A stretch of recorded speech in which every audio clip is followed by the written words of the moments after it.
What up? I'm telling you, I'm gonna get me the Straw Hat Jolly Roger or something on that wall. This blank wall just ain't doing it for me. It's not cutting it.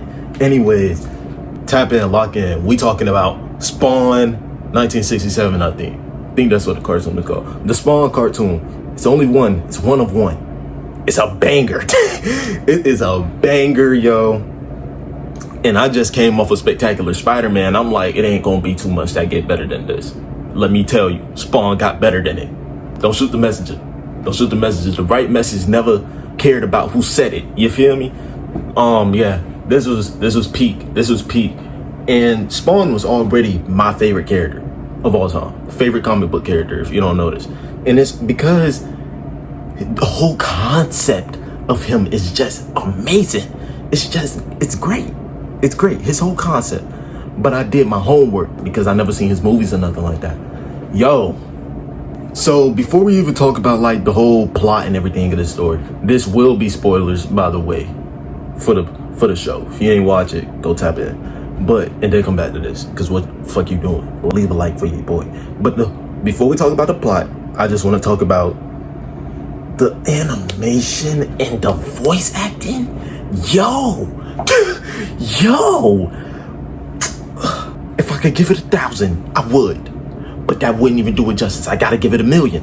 It is that great. I'm talking about because the setting alone of the show, it all takes place at nighttime. I'm talking about this whole city ain't never seen a daytime, ain't never seen daylight in their entire life. You would think this was a Blade movie. Nothing but alleys, nothing but back roads and the main street in the show. And just the world building, like how everything seems to just be going on at once. Because in the first episode, I was like, all right, this is a mafia show. But then it's a whole bunch of different things happening at once. You got to keep up because it's about to coalesce. And the voice acting is also very good. Jason Wynn's voice, I love Jason Wynn's voice and how like smooth and how sort of passive aggressive they made the tone of his voice. It's perfect.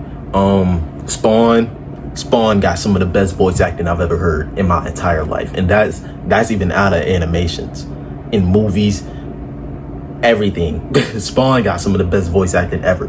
The Violator, I ain't even gotta say too much about the Violator.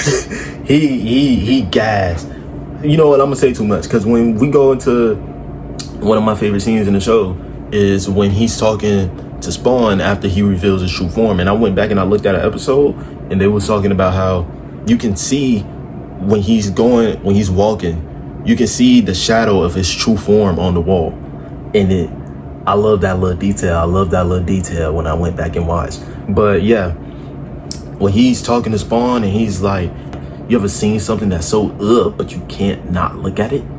That's how his voice sounds. That little ASMR, like that little, when he was, one of my favorite lines, he's like,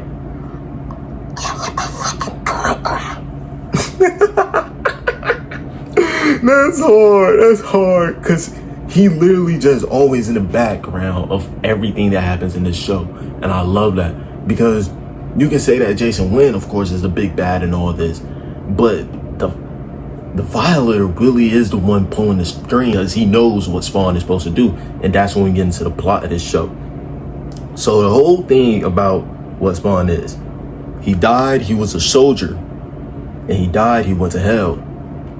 Of course, you massacred people all your life. Like, he was real good at what you do. That's why hell specifically chose him.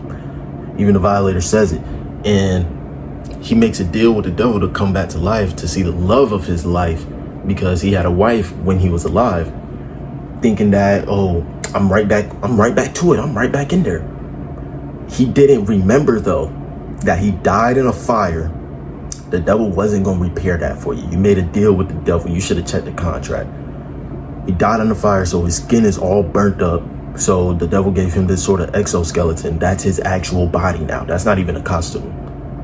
Crazy. And it's been 5 years. You think she's still looking for you, nigga? Shorty's right. Shorty's in the real world don't even wait 5 years for their boyfriend to get out of jail. You think she's still looking for you?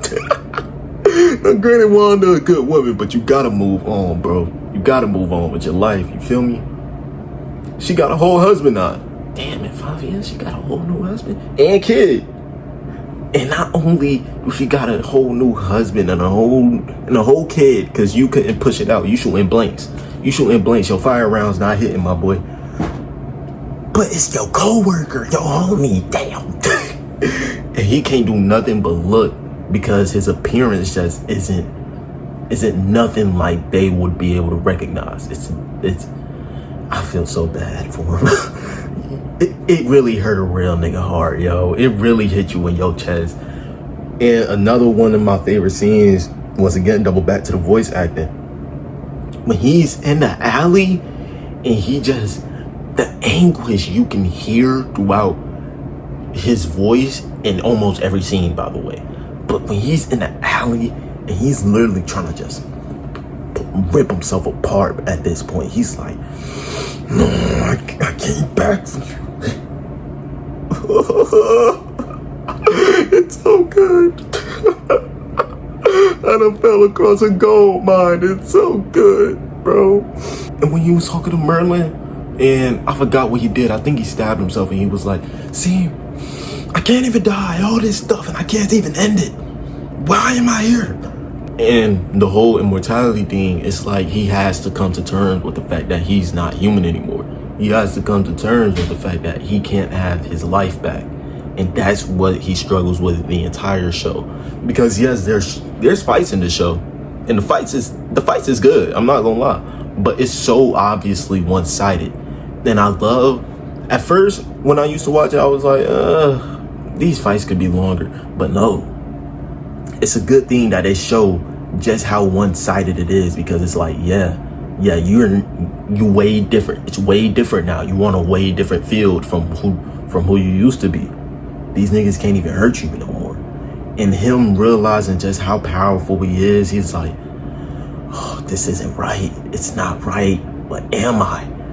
Like, what really am I? When he went and confronted the dude who killed him, who was supposed to be his boy, by the way, oh, it was so good. It was so good. And just the one-sided ass whooping, the one-sided belt to booty that we witnessed. It was so magnificent. When he went against the robot and everything, it's like, yeah, it's a whole different ball game, boy. So like, you seeing these fights, but the real fight is with himself. That's the real fight that you gotta pay attention to, because his whole thing is that he's so used to killing, but if he keeps killing, that's all he's doing is helping the devil. If he really wants to be on track and make a new life where he can do some good in this world, where he's not living up to the sin that he used to be, he needs to learn how to not kill. You can't keep going to that limit. You can't keep, because you're playing into his hands. That's the reason he sent you. The Violator literally set him up. Oh my gosh. One of the best little parts, when the Violator the fat boy sends Mr. Ice Cream Truck to go take, what's her name? To take Cyan. And Cyan is Wanda's baby. That's Wanda's baby. And he probably didn't even want to step in on that. But it's like, it's a conflict. Because on one hand, and that's that bitch ass nigga Terry daughter. Like, ugh. But that's Wanda's daughter. And we seen Wanda. Ooh, boy, I feel you. I feel you. Because Wanda's some of the best piece of chocolate. Wanda, that little chocolate drop, baby, don't melt. Ooh. And that's Wanda's baby. You gotta do something about it. You can't be so petty that you would let their baby die.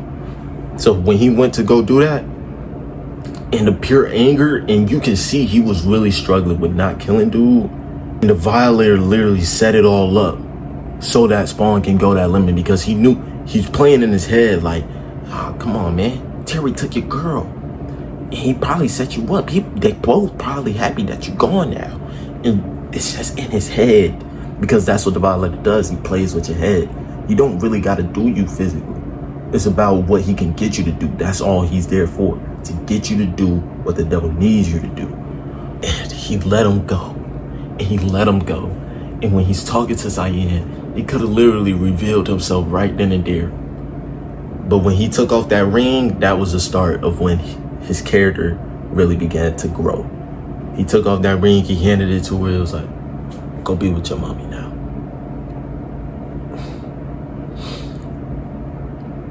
Who gave you this, sweetheart? He did, mama. Who, baby? The sad man. Oh!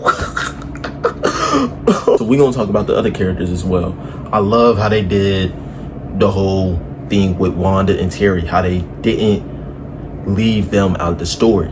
Terry's character, I thought he was gonna be a Sherm. Terry,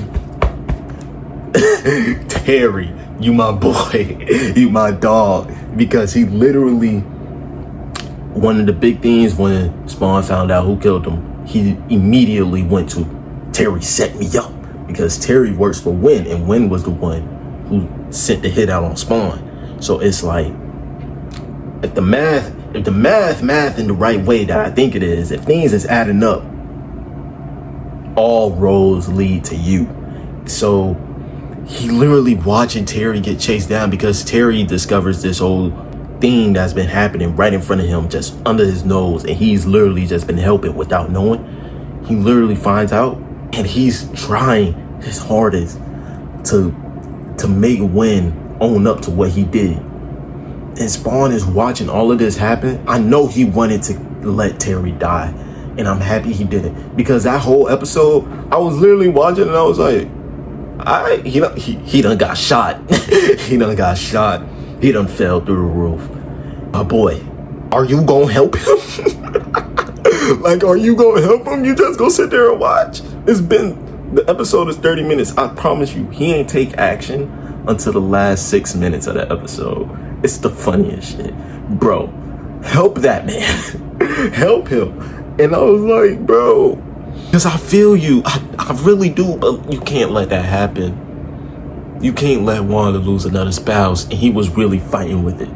Especially when he found out that Terry didn't do it, and Terry didn't know, because he really in his heart of hearts wanted Terry to be the one that set him up. He wanted it so bad, and he hated that he was wrong about it. But just the whole, with him coming back into the life and giving little hints about him being alive still to Wanda, and Wanda catching it, but she really knows deep down, but she's trying not to play into it, because she got a whole new life now, and she got a whole new husband now, and she know it'd be wrong of her to just run back to this dead man. But she's struggling so much with it. She's struggling so hard. You can tell she really loved him. You can tell, bro. It was so good. It's so, oh my gosh, Wanda, the woman you are. And that's why when Spawn did this nasty, grimy shit, bro, because one of the big plot points that was revealed at the end of the show, and this is a little problem sort of that I had when they talking about the prophecy. The big reveal about the prophecy, it was in this book. It's all in this ancient book of, I guess, of how everything was supposed to play out. And he's telling Spawn, you think heaven is after you? You're just a pawn of fate. The destiny is the Hellspawn is supposed to impregnate a human woman, and that baby will set the tone of the war. You couldn't have been told him that. You couldn't have been said that shit. Like, you waited that. Now, granted, he didn't expect Spawn to do what he did. Let me tell you what this nigga did. Sit down for this. He overcame the cloak, because the cloak is basically its own little entity in a way. Like, yeah, it responds to him and it protects him, but it's also just an embodiment of the devil. It's a soldier, and it's trying to get Spawn to do these things. That's why the cloak is so quick to wrap around whoever Spawn is going against, because it's like, hey, I got him. How we gonna handle him, my dog? So when he finally overcomes the shroud, he's able to change into himself, right? He's able to change into his old self, right? And when he did that, he goes to see Wanda immediately, but Wanda isn't there, and Grandma's there. And Grandma, you know how they say like dead people can sort of see death? That's how that basically played out, where she's a blind lady, but she was like, Alice, you're not supposed to be here. you're not supposed to be here. This is wrong. You gotta go. And he like, all right, cool. But a big thing was that Terry and Wanda have been arguing because Terry has been leaving home trying to protect Wanda from what's going on with him and Jason Wynn, because Wynn is after him and he don't want Terry involved. What is it? And then, yeah, my bad, someone was texting me. But yeah, so they had this big argument of Terry trying to get them to leave with him. And then he's like, you're right, I gotta go. I just gotta go. Spawn sees this, he waits like 2 hours. He waits like 2 hours. He transforms into Terry, goes into bed with Wanda because he's like, I'm sorry, baby, I was wrong. Sleeps with her, and you didn't even have the courtesy to back out? You nasty.